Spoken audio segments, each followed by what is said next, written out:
Hello dear student, मैं उत्तम कुमार महर्षि आज आपके लिए लेकर आया हूं एक और नया टॉपिक जो कि हमारा होगा गोल्जी काय। उम्मीद है मेरे द्वारा बनाए गए वीडियो आपकी मदद कर रहे होंगे। तो हम शुरू करते हैं सबसे पहले गोल्जी काय।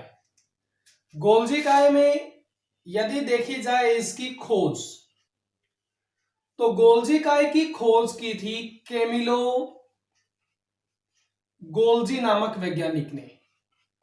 कैमिलो गोल्जी नामक वैज्ञानिक ने इसकी खोज की थी और इन्हीं के नाम के आधार पर इसका नाम रख दिया गया गोल्जी काय।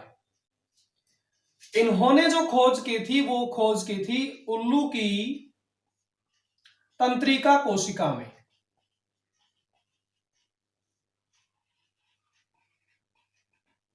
कैमिलो गोल्जी ने गोल्जी काय की जो खोज की थी वो किसमें की? उल्लू की तंत्रिका कोशिका में।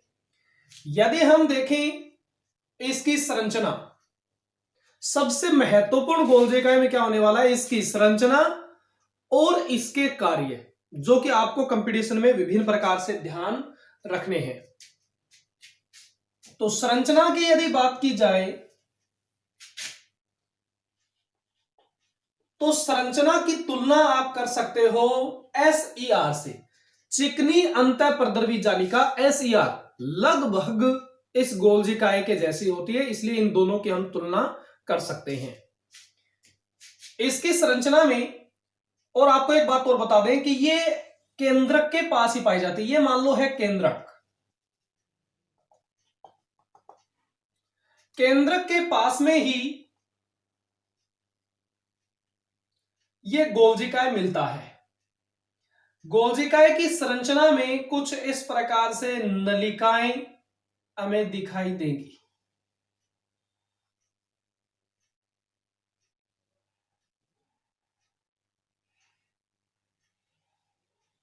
ये संरचनाएं लगभग चपटी ही होती हैं।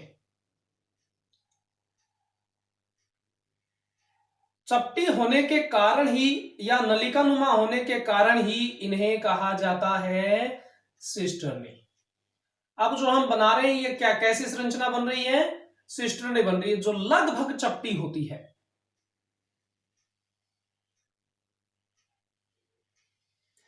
इन सिस्टर्नी की संख्या जो होती है वो 3 से लेकर 7 तक हो सकती है। सिस्टर्नी की संख्या कितनी हो सकती है?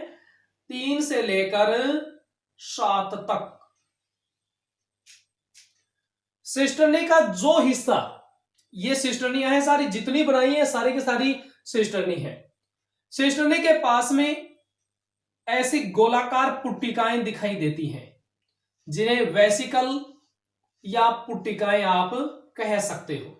इस प्रकार जो गोलाकार संरचनाएं यहां पर दिखाई देंगी वो होंगी वेसिकल या पुट्टिकाएं। सिस्टर्नियों का जो हिस्सा केंद्रक की तरफ होता है उसे कहा जाता है सिस भाग, और जो हिस्सा केंद्रक के विपरीत होता है उसको हम कहते हैं ट्रांस भाग। जो हिस्सा केंद्रक की तरफ है उसे हम कहेंगे सिस पार्ट, और जो केंद्रक के विपरीत दिशा में है उसको हम कहेंगे ट्रांस पार्ट। और आप ध्यान रखना कि प्रत्येक सिस्टर्नी का जो हिस्सा केंद्रक की तरफ है वो सिस है और जो विपरीत है वो ट्रांस। दूसरी बात आपको ध्यान रखनी है कि सिस्टर्नियां आपस में भौतिक रूप से जुड़ी हुई नहीं होती। ये सिस्टर्नी अलग है, ये सिस्टर्नी अलग है, ये अलग है, ये अलग है, सभी एक दूसरे से अलग अलग दिखाई दे रहे हैं आपको। जबकि SER के यदि हम देखें तो जो नलिकाएं होती है SER में भी सिस्टर्नी पाई जाती है, लेकिन उनकी सिस्टर्नी आपस में भौतिक रूप से जुड़ी हुई होती है। जैसे मान लो उसमें ये एक सिस्टर्नी है, ये दूसरी सिस्टर्नी है, तो ये आपस में इस प्रकार से भौतिक रूप से जुड़ी हुई होंगी। लेकिन यहां पर आप देख सकते हो ये आपस में जुड़ी हुई नहीं है। तो इनका नामकरण अपने कर सकते हैं सिस्टर्नी। और ध्यान रखिएगा सिस्टर्नी की संख्या कितनी है? 3 से लेकर 7 तक इनकी संख्या हो सकती है। जबकि ये जो गोलाकार भाग दिखाई दे रहा है इन्हें हम कहते हैं पुट्टिकाएं, वेसिकल्स।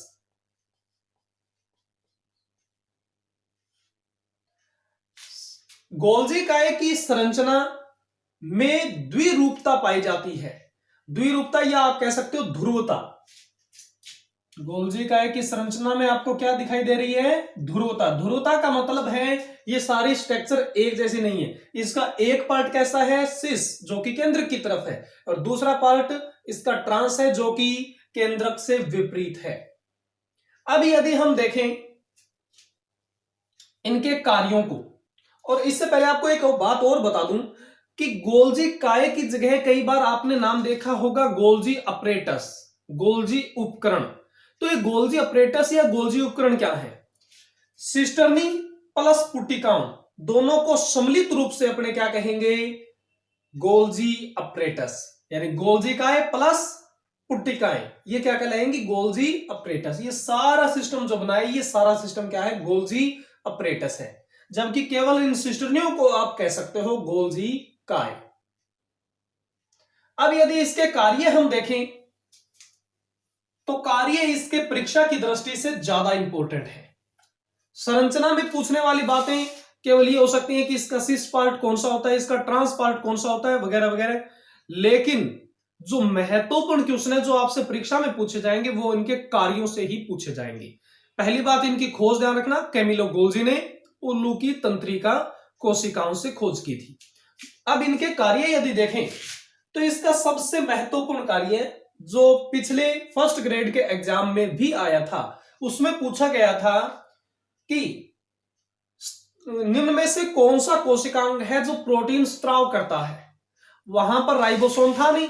राइबोसोम तो हम जानते हैं कि प्रोटीन निर्माण के कारखाने कहलाते हैं, लेकिन वहां पर पूछा गया था कि निम्न में से कौन सा कोशिकांग प्रोटीन का स्त्राव करता है, तो वहां पर उत्तर था गोल्जी काय। तो हम कह सकते हैं प्रोटीन स्त्राव करने का कार्य, प्रोटीन स्त्रावण करने का कार्य किसका है? गोल्जी काय का है। इसलिए जो जो स्त्रावी ग्रंथियां हैं, जैसे अग्नाशय है, अंडाशय है, थायराइड ग्रंथि है, कोई भी ग्रंथि है, तो ग्रंथियों का काम स्त्राव करना होता है। और जो एंजाइम या हार्मोन होते हैं वो भी प्रोटीनी प्रकृति के होते हैं। इसलिए ग्रंथियां जो हार्मोन स्त्राव करती हैं वो प्रोटीनी प्रकृति के हैं। और यहां पर आप देख रहे हो प्रोटीन स्त्राव करना किसका काम है? गोल्जी काय का। तो कहने का मतलब जो अंतःस्त्रावी ग्रंथियां हैं उनमें गोल्जी काय अधिक मात्रा में पाया जाएगा। दूसरा, यदि इसका महत्वपूर्ण काम देखें तो शुक्राणु के एक्रोसोम का निर्माण करना। शुक्राणु का एक्रोसोम, ये एक्रोसोम क्या होता है?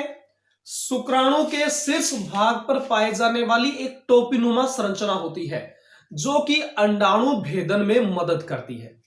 तो इस शुक्राणु के एक्रोसोम का निर्माण कौन करता है? गोल्जी काय। तीसरा, यदि इसका कार्य देखा जाए तो ये लाइसोसोम व परऑक्सीसोम के निर्माण का भी कार्य करता है। लाइसोसोम और प्रोक्सीसोम कोशिकांगों का निर्माण किसके द्वारा होता है? गोल्जी काय के द्वारा। इसके अलावा उत्सर्जी पदार्थों को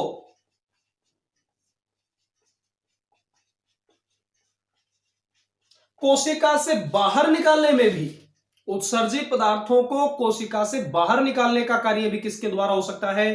गोल्जी काय के द्वारा हो सकता है। इसकी पुट्टिकाएं जो हैं वो मदद करती हैं उत्सर्जी पदार्थों को कोशिका से बाहर निकालने में।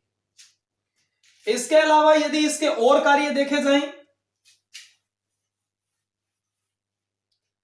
तो इसके अन्य कार्यों में कोशिका की मध्य पट्टिका का निर्माण करना। कोशिका की मध्य पट्टिका का निर्माण, कोशिका की मध्य पट्टिका का निर्माण किसके द्वारा होता है? गोल्जी काय के द्वारा। मध्य पट्टिका क्या होती है? पादप कोशिका जब विभाजित होती, खासतौर से पादप कोशिका जब विभाजित होती है तब उनके बीच में कैल्शियम और मैग्नीशियम के पैक्टेट जमा होते हैं, जिससे एक कोशिका दो समान पार्ट में डिवाइड हो जाती है। तो वो मध्य पट्टिका का निर्माण किसके द्वारा होता है? गोल्जी काय के द्वारा होता है। इसके अलावा वसा व प्रोटीन का संग्रहण यह भी किसके द्वारा होता है? गोल्जी काय के द्वारा होता है। ये वसा और प्रोटीन जो संग्रहित होती हैं ये गोल्जी काय की वेसिकल जो पुट्टिकाएं हैं उन्हीं के अंदर संचित होती है। इसके अलावा एक और महत्वपूर्ण तथ्य आप ध्यान रखना, कार्य इतने ही है इसके, कार्य कंप्लीट अपने। डिक्टियोसोम, यदि हम देखें नाम डिक्टियोसोम, तो ये डिक्टियोसोम क्या है? ये गोल्जी काय का ही दूसरा नाम है। पादप कोशिका में जो गोल्जी काय होते हैं उन्हीं को क्या कहा जाता है? डिक्टियोसोम कहा जाता है। तो डिक्टियोसोम और गोल्जी काय बात एक ही है। जंतु कोशिका में आप गोल्जी काय कहेंगे, पादप कोशिका में इसको हम क्या नाम देंगे? डिक्टियोसोम। इसके कार्य एक बार फिर से देख लो। प्रोटीन का स्त्रावण करना, इसलिए कहां पर मिलेंगे? जो स्त्रावी ग्रंथियां हैं उनके अंदर मिलेंगे और उनमें क्या काम करेंगे? प्रोटीन का स्त्राव करेंगे। दूसरा कार्य है प्रोटीन और वसा को संग्रहित करना। इसके अलावा कोशिका की मध्य पट्टिका को बनाना। इसके अलावा शुक्राणु के एक्रोसोम का निर्माण करना। इसके अलावा लाइसोसोम और प्रोक्सिसोम का निर्माण करना। ये इतने कार्य हैं जो कि आपको परीक्षा की दृष्टि से कंठस्थ याद रखने हैं। आज के लिए इतना ही। धन्यवाद। उम्मीद करता हूं आप लोगों की मैं मदद कर पा रहा हूं। धन्यवाद।